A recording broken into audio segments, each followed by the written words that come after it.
하나님 말씀 보겠습니다. 사도행전 21장 1절부터 16절 말씀입니다.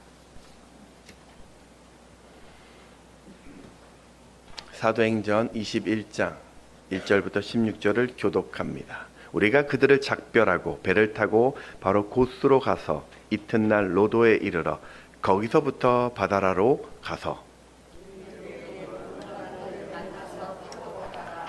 그브로를 바라보고 이를 왼편에 두고 수리아로 항해하여 두로에서 상륙하니 거기서 배의 짐을 풀려 함이로라.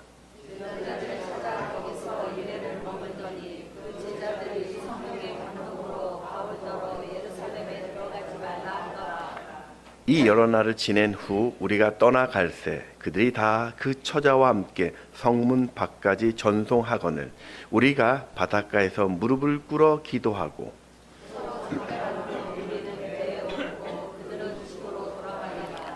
두로를 떠나 항해를 다 마치고 돌로마이에 이르러 형제들에게 안부를 묻고 그들과 함께 하루를 있다가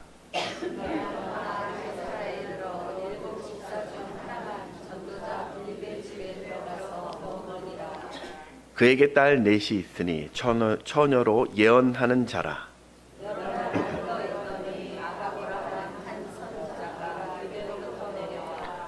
우리에게 와서 바울의 띠를 가져다가 자기 수족을 잡아매고 말하기를 성령이 말씀하시되 예루살렘에서 유대인들이 이같이 이 띠 임자를 결박하여 이방인의 손에 넘겨주리라 하거늘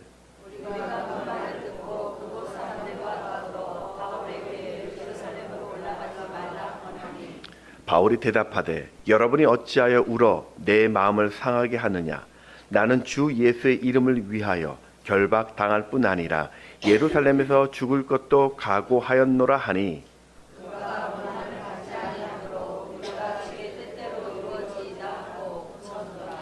이 여러 날 후에 여장을 꾸려 예루살렘으로 올라갈새 가이사랴의 몇 제자가 함께 가며 한 오랜 제자 구브로 사람 나손을 데리고 가니 이는 우리가 그의 집에 머물려 함이라. 아멘.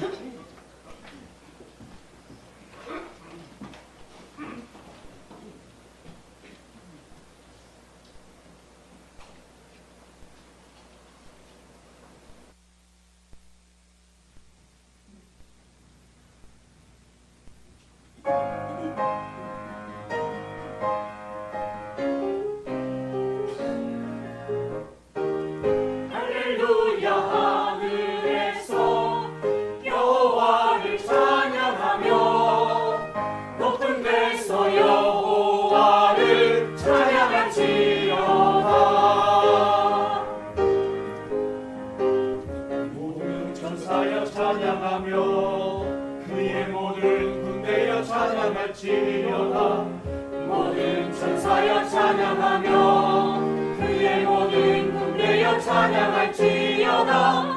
해와 달과 하늘의 모든 별들아 모두 그를 찬양할지어다.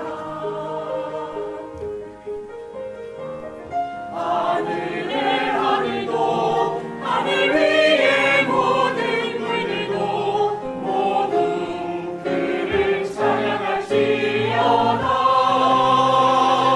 너희는 여호와의 명을 따라서 창조되었으니 너희는 그 이름을 찬양할지어다. 세상 모든 만물아 주의 이름을 찬양할지어다. 땅과 하늘에 가득한 그 이름 찬양해.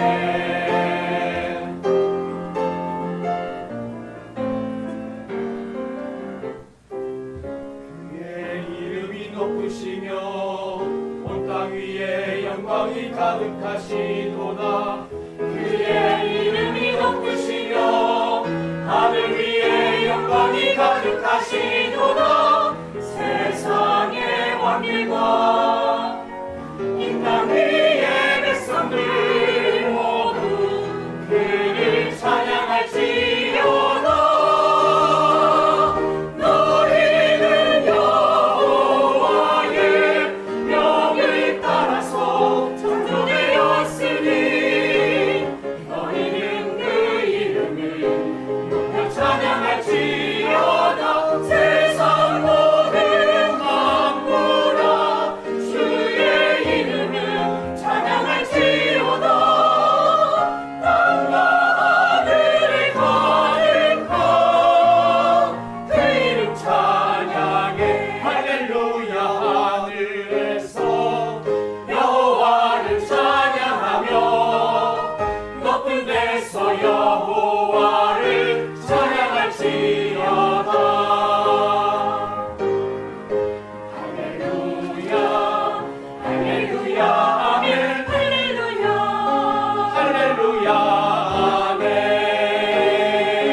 네, 오늘 오신 여러분을 환영하고 축복합니다.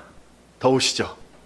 오늘 진짜 정말 더운 것 같아요. 우리 옆에 계신 분들과 이렇게 인사하시기 바랍니다. 예, 많이 더우시죠? 많이 더우시죠? 네. 네. 네, 영육간에 강건하시기 바랍니다. 네.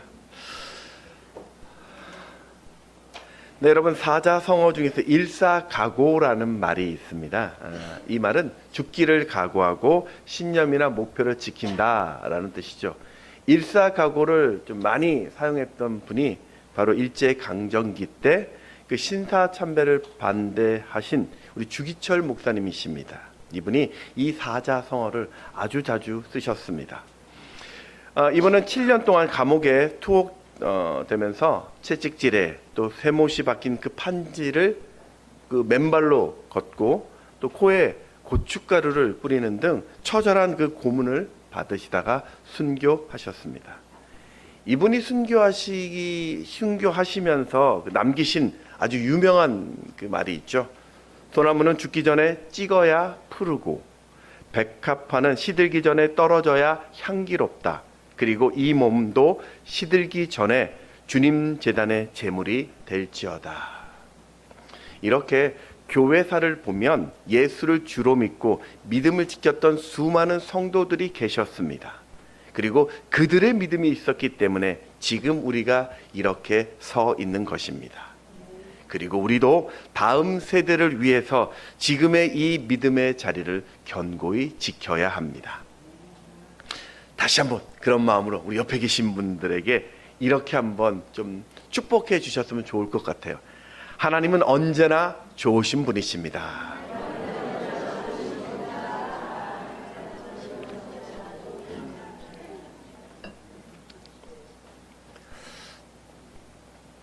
예수를 핍박하던 이 사울은 다메섹 도상에서 부활의 예수님을 만나고 회심을 하죠. 그리고 복음 전도자가 되어서 세 차례 이 전도 여행을 통해서 아시아와 유럽에 복음을 증거했고 그 이방 땅에 수많은 교회가 세워집니다. 오늘 읽었던 이 본문은 그 3차 전도 여행을 마무리하고 그 이스라엘로 복귀하는 시점이었습니다. 동선을 보면 가운데쯤 잘 안 보일 것 같은데 가운데쯤 보면 밀레도라는 그 위쪽에 보면 있는 곳인데 거기서 보면 밀레도에서 고스로, 고스에서 로도로, 로도에서 바다라로, 그리고 두로로 가이사랴로, 그리고 예루살렘으로 이동하는 동선입니다. 이 과정에서 사람들은 바울이 예루살렘으로 가는 것을 강력히 반대했습니다. 여러분, 우리는 늘 선택의 순간 속에 살게 되죠. 무엇을 입을까? 또 무엇을 먹을까? 같은 사소한 순간에서부터 내가 하던 이 일을 계속 할 것인가? 멈출 것인가? 또 내가 무슨 일을 해야 될 것인가? 누구와 함께 할 것인가? 이런 인생에 큰 영향을 주는 선택도 해야 됩니다. 그럴 때 대부분 이 세상의 선택의 기준을 보면 어떤 것이 내게 더 행복할 것인가? 내가 무엇을 더 많이 얻을 수 있을 것인가? 또 성공하는 기회는 무엇일까? 아마도 이런 기준일 것 같습니다. 문제는 그렇게 선택을 해도 그 선택이 미래에 어떤 영향을 미칠지는 누구도 장담할 수 없습니다. 그게 좋은 선택이었는지 아니면 나쁜 선택이었는지를 말입니다.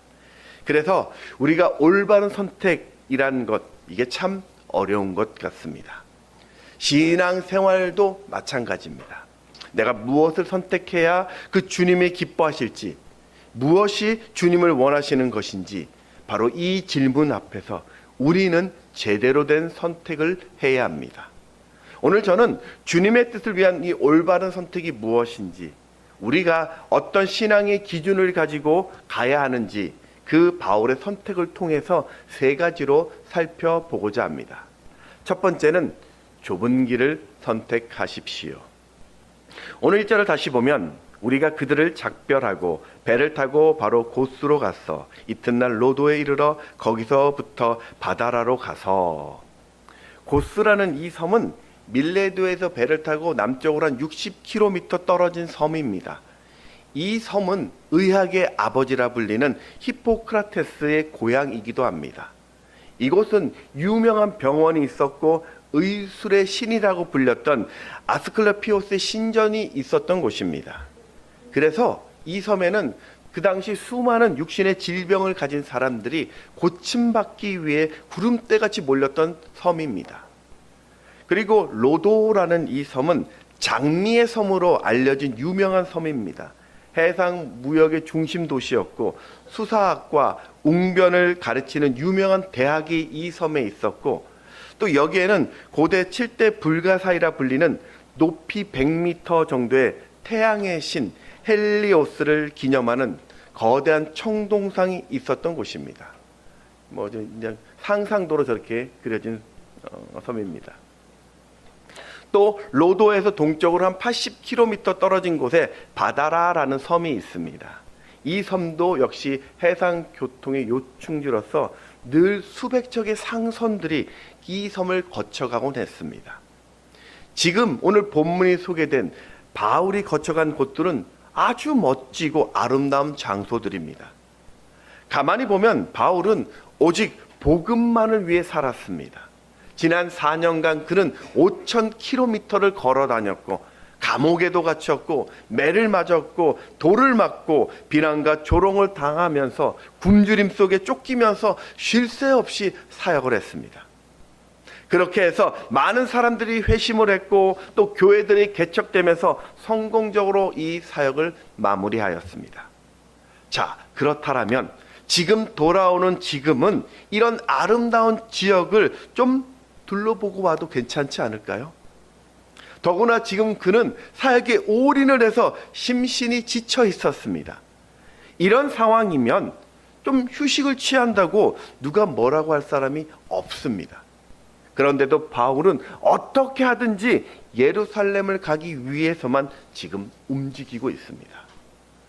그렇게 두로에 도착했더니 성령의 감동을 받은 그 제자들이 바울에게 예루살렘으로 가지 말라고 만류를 합니다. 자, 우리 4절의 말씀을 같이 읽습니다. 시작. 제자들을 찾아 거기서 이래를 머물더니 그 제자들이 성령의 감동으로 바울더러 예루살렘에 들어가지 말라 하더라. 또 가이사라에 갔더니 이번에는 어떤 아가보라고 선지자가 바울이 예루살렘으로 가면 결박당할 것이라고 예언을 합니다. 그래서 모든 사람들이 예루살렘으로 가지 말라고 강력히 권하는데도 바울은 그런 고난과 상관없이 반드시 가겠다라고 말하죠. 자, 우리 13절의 말씀도 같이 읽습니다. 시작. 여러분이 어찌하여 울어 내 마음을 상하게 하느냐? 나는 주 예수의 이름을 위하여 결박당할 뿐 아니라 예루살렘에서 죽을 것도 각오하였노라 하니.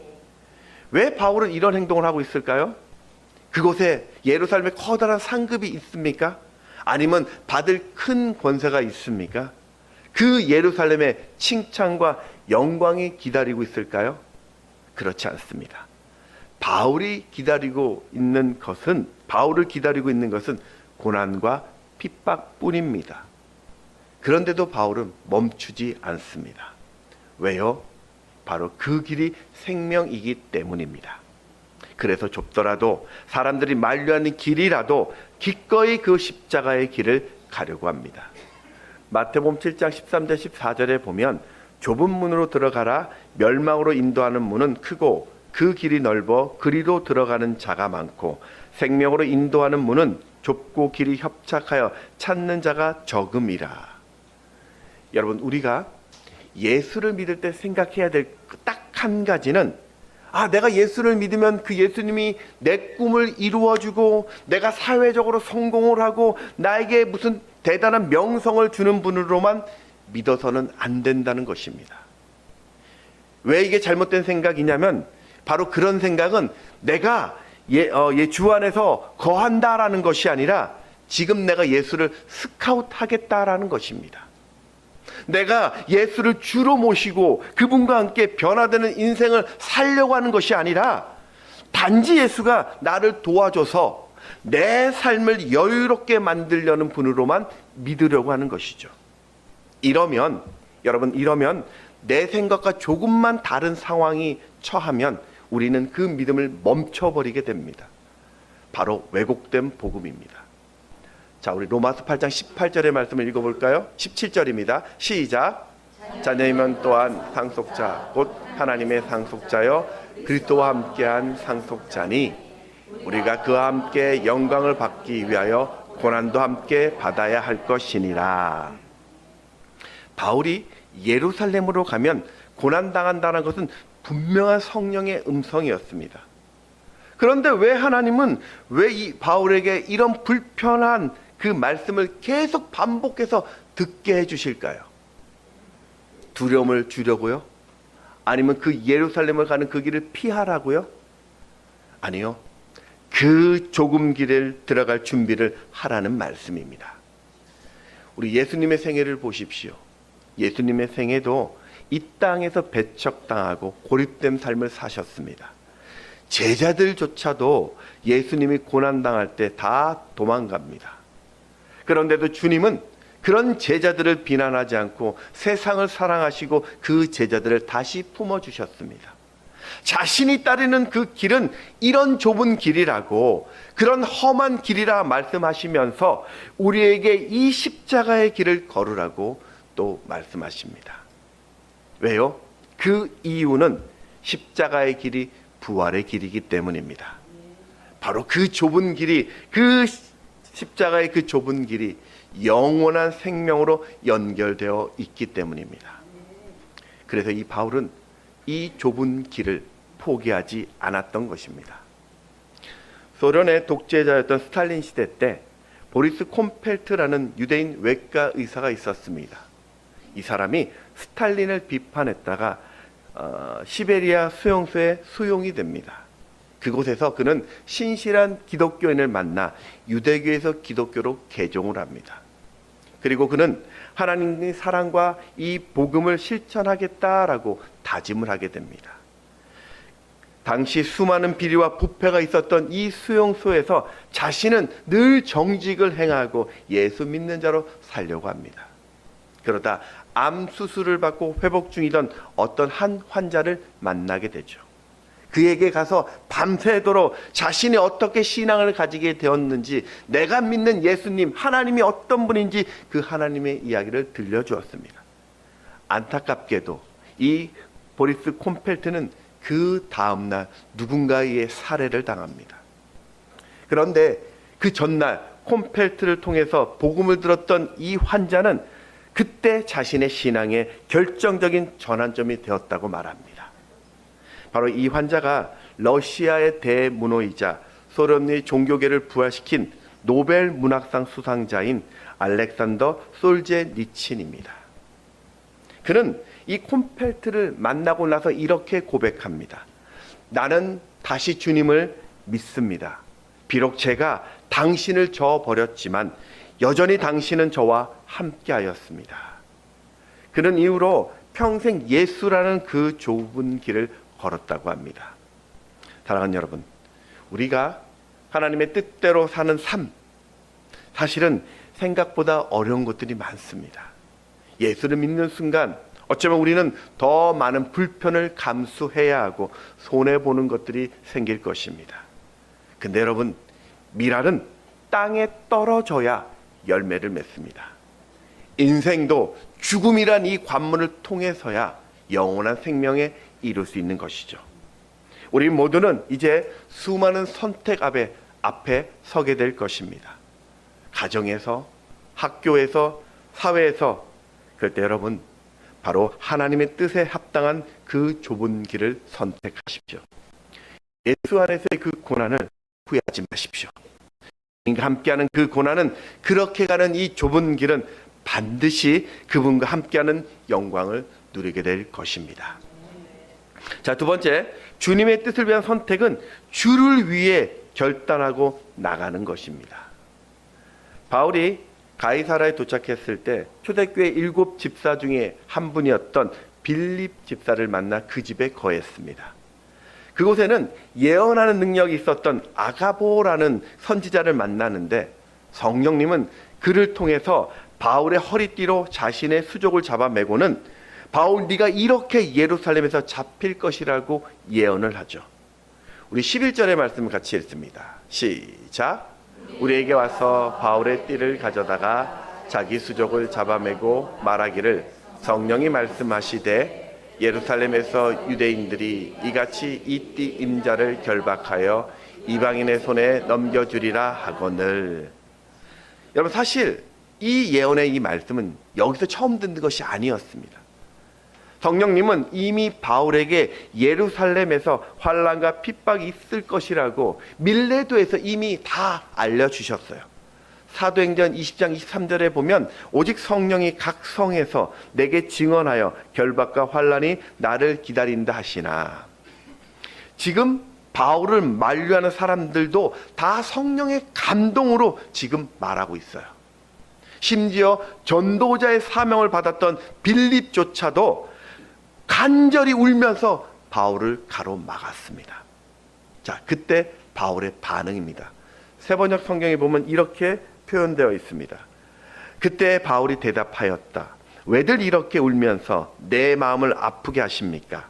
나는 주 예수의 이름을 위하여 예루살렘에서 결박을 당한 것뿐만 아니라 죽을 것까지도 각오하고 있습니다.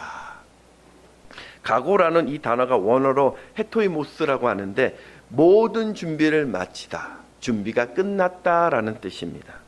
지금 바울은 결박당하는 것이 끝이 아니라 바로 죽을 것까지도 생각하면서 예루살렘으로 향하고 있었습니다. 아니, 왜 바울은 분명히 주변에서 성령이 말씀하시는데 사람들이 다 말리는데도 굳이 그때 예루살렘으로 가려고 했을까요? 아, 나는 크게 잘못한 거 없어. 그들이 나를 괴롭힐 이유가 없을 거야. 그런 설마의 마음이었을까요?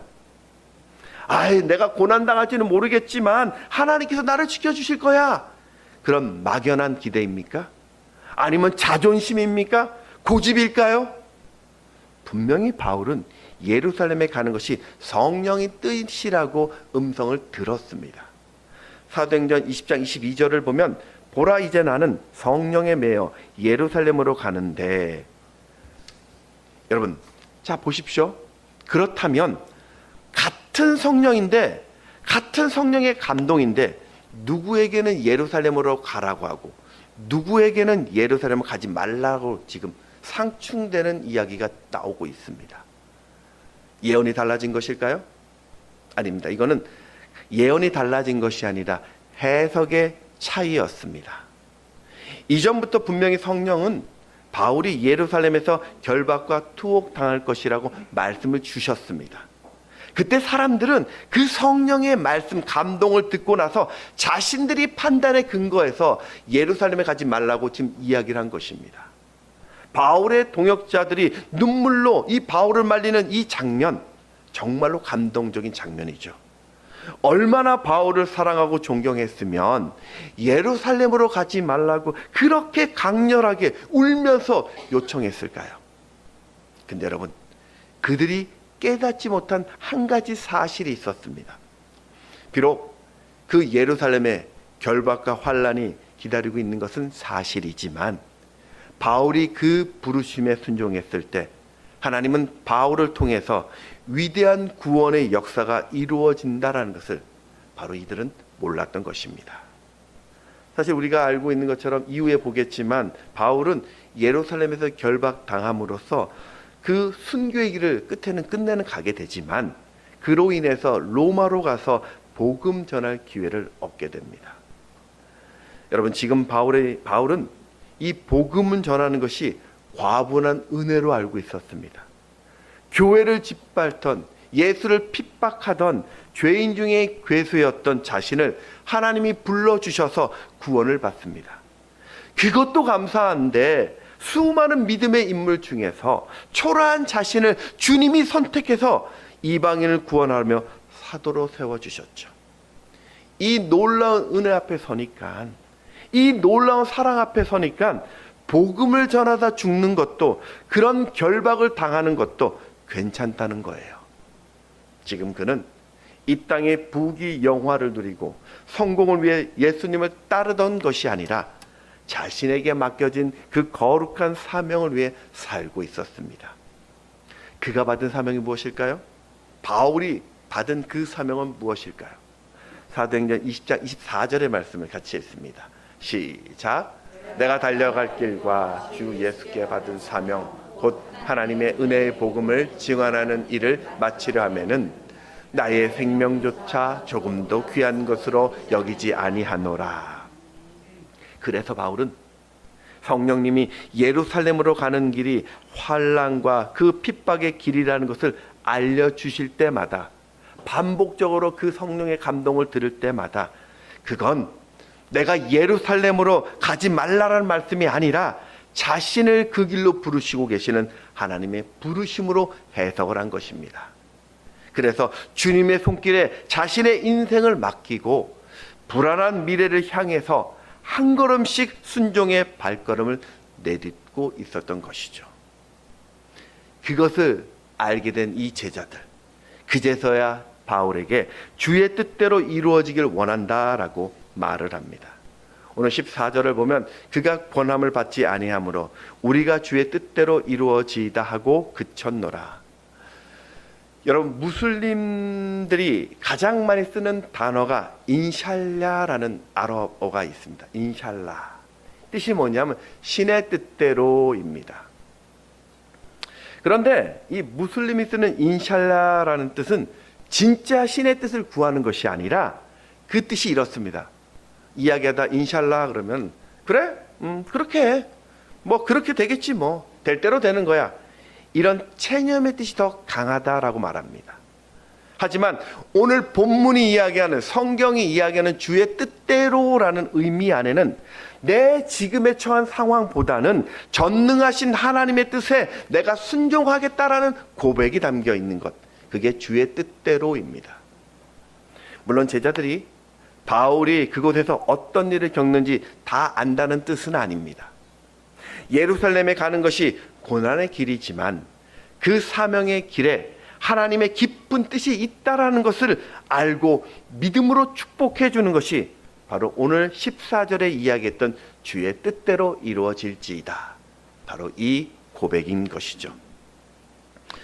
사실 우리도 하나님의 뜻을 위해 순종한다라고 참 많이 이야기하고 고백합니다. 그런데 그 하나님의 뜻을 위해 순종한다고 말하는 것이 내 일상 속에서 어떻게 하나님의 뜻이 구체적으로 일하시는지는 잘 알지 못합니다. 그런데 분명히 우리가 아는 한 가지는, 우리가 그 믿음으로 결단하고 순종으로 나아가면 우리의 모든 것을 알고 계시는 하나님이 우리를 통해 주의 뜻을 이루신다라는 겁니다. 구약의 룻을 보십시오. 그녀는 이스라엘의 영적인 암흑기였던 이 사사시대 때 남편을 잃고 시어머니를 따라 유대 땅으로 들어온 이방 여인입니다. 그녀가 시어머니 나오미를 따라 베들레헴으로 온 것은 장차 내 삶에 어떤 일들이 일어날지를 알고 온 것이 아닙니다. 아무런 꿈도 없었습니다. 형편도 막막했습니다. 낯선 타국에서 이방인으로 살아야 한다는 것이 참 어렵지만 그저 시어머니를 사랑하고 시어머니가 믿었던 그 신앙 하나를 붙잡고 유대 땅으로 지금 들어온 것입니다. 그게 전부였어요. 그런데 하나님은 그녀의 그 결단을 보시고 그녀를 통해 하나님의 뜻을 행하시는데 바로 우연히라는 단어의 축복을 주십니다. 우연히 보아스 밭으로 인도하십니다. 룻기서 2장 3절을 보면 룻이 가서 베는 자를 따라 밭에서 이삭을 줍는데 우연히 엘리멜렉의 친족 보아스에게 속한 밭에 이르렀더라. 바로 이 우연이 보아스와의 결혼으로 이어지고 또 그 자녀의 중에 다윗이 나오고 예수님이 태어나는 그 로얄 패밀리에 입성하게 됩니다. 사랑하는 여러분, 하나님은 오늘을 살고 있는 우리에게 한 가지 예언을 주셨습니다. 우리 모두에게 동일한 그 큰 위대한 진리를 하나 주셨는데 그게 뭐냐면 주님이 속히 다시 오겠다는 약속입니다. 계시록 22장 20절의 말씀을 같이 읽습니다. 시작. 이것들을 증언하시니가 이르시되 내가 진실로 속히 오리라 아멘. 주 예수여 오시옵소서. 때문에 오늘 우리 모두의 사명은요, 다시 오실 그 주님을 맞이하는 것입니다. 인생의 모든 미래를 우리는 다 알 수 없지만 분명한 것은 다시 오실 주님이 계시니 우리는 그 하나님을 위해 오늘을 살겠다라고 결단해야 합니다. 사랑하는 여러분, 오늘 나를 통해 이루실 하나님의 뜻이 있다라는 것을 믿으시고 매 순간 그 주님과 동행하십시오. 그럴 때 우리의 이 평범한 일상 속에 임하시는 하나님의 놀라운 뜻을 보게 될 것입니다. 자, 그런가 하면 마지막 세 번째는 주님을 위한 올바른 선택을 하려면 기도의 자리에 서야 합니다. 우리 15절, 사도행전 21장 5절의 말씀을 같이 읽습니다. 시작.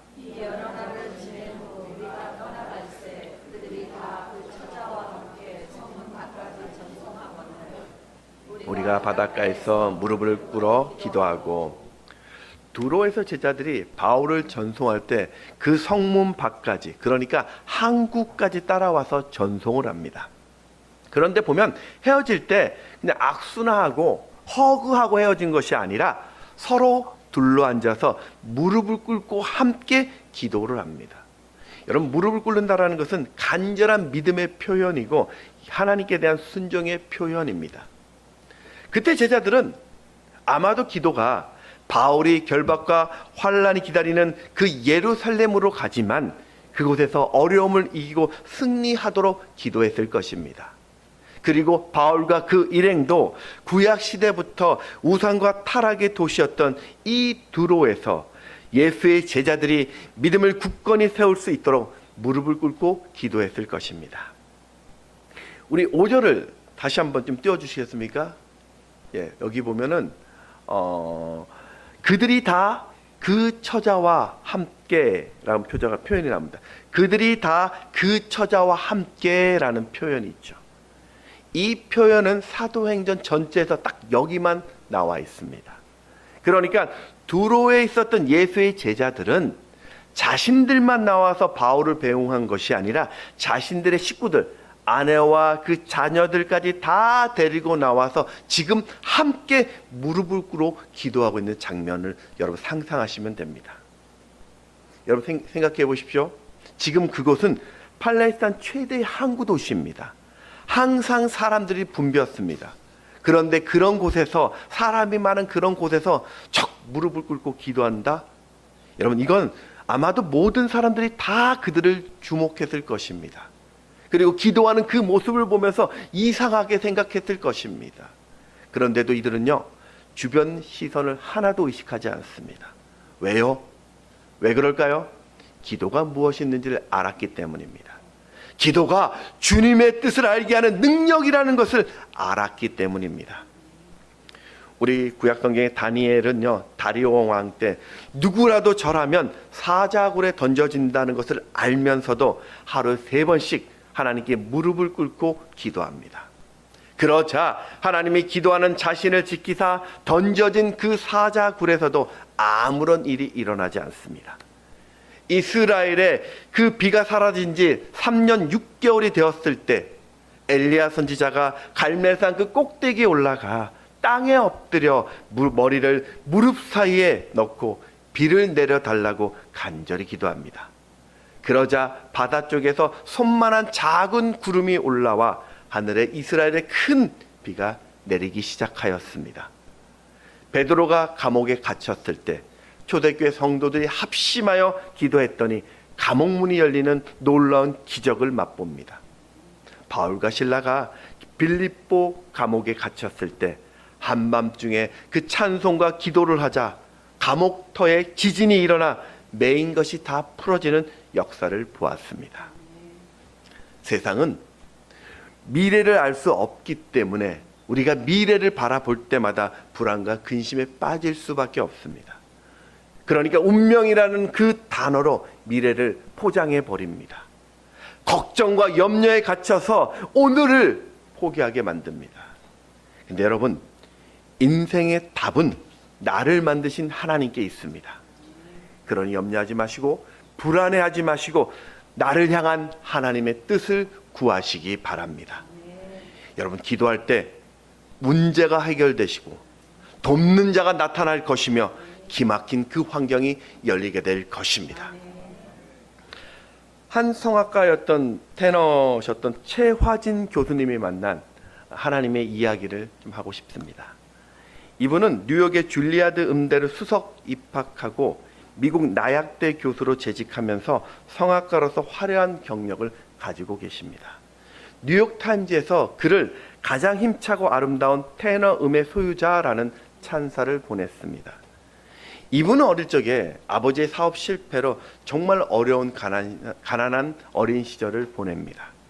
매일 빚쟁이들한테 시달리면서 대학 진학은 꿈도 꾸지 못했고 겨우 고등학교를 졸업합니다.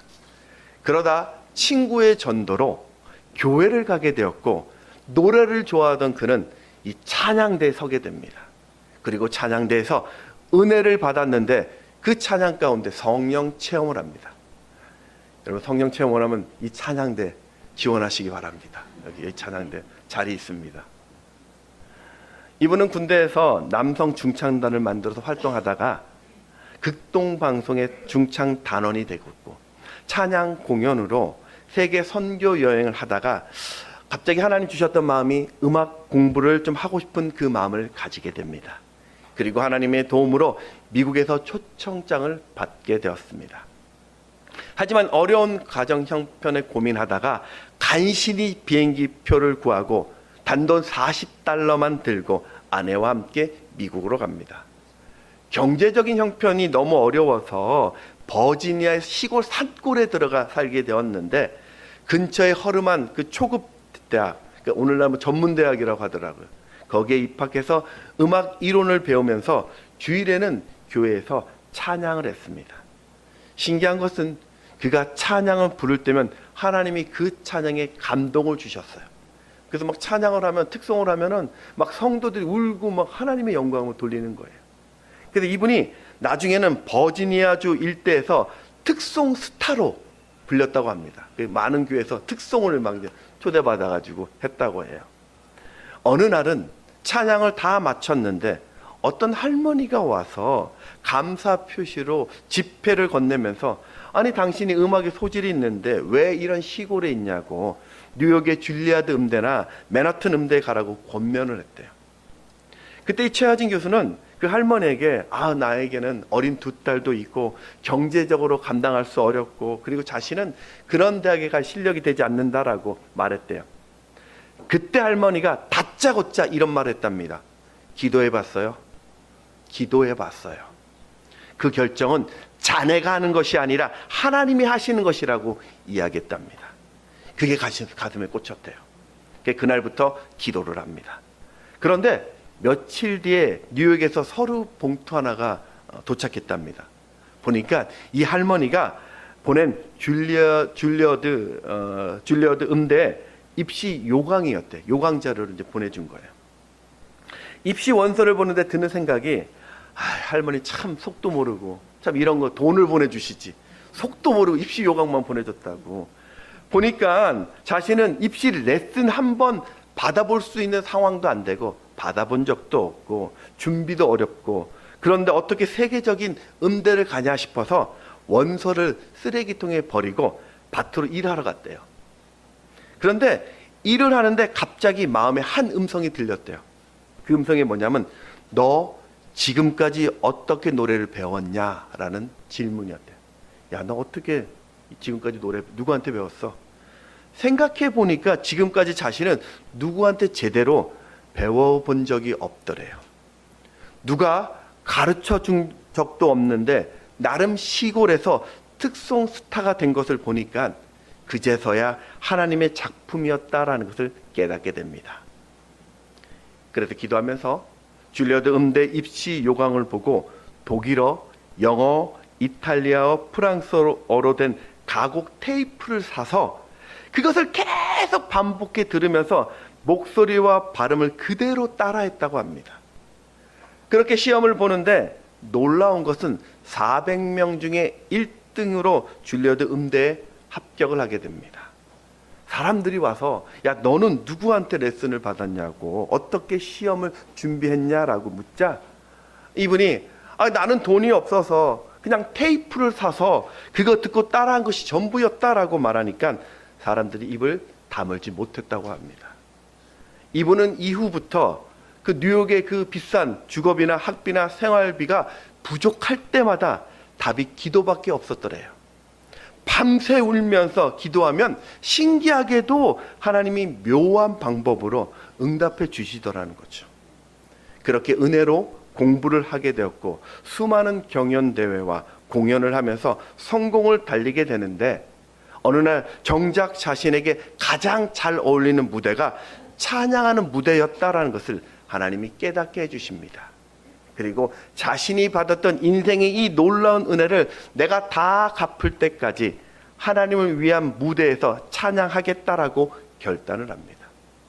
그렇게 인생을 사셨고 작년에 은퇴하면서 지금은 그 서울대 편집위원으로서 섬기고 있고 또 신앙의 간증자로서 오늘도 하나님께 찬양하고 있다라고 고백하고 있습니다. 예레미야서 33장 3절의 말씀을 같이 읽어볼까요? 시작. 내가 내게 응답하겠고 내가 알지 못하는 크고 은밀한 일을 내게 보이리라. 여러분, 아직도 하나님의 선한 뜻이 보이지 않습니까? 내가 어떤 방향으로 가야 할지 모르겠습니까? 무엇을 선택해야 될지 앞이 보이지 않습니까? 그렇다면 하나님께 내 영혼의 주파수를 맞추십시오. 기도의 무릎을 통해서 주의 뜻이 이루어지기를 소망하십시오. 주님의 선하신 역사는 오늘 여러분의 기도를 통해 시작될 것입니다. 말씀을 정리합니다. 오늘 내 삶에 주님의 뜻이 이루어지기를 소원하신다면 생명의 그 좁은 길을 선택하십시오. 그 좁은 길에 주님의 뜻이 있습니다. 미래 일이 보이지 않는다고 불안해하지 마시고 주님의 뜻을 위해 결단하시고 한 걸음 순종으로 나가십시오. 그리고 매 순간마다 하나님께 기도로 내 영혼의 주파수를 맞추십시오. 하나님은 내 삶을 통해서 구원의 놀라운 역사를 이루어 가실 것입니다. 오늘도 그렇게 쓰임받는 하나님의 사람이 되시기를 주의 이름으로 축원합니다. 찬양하겠습니다.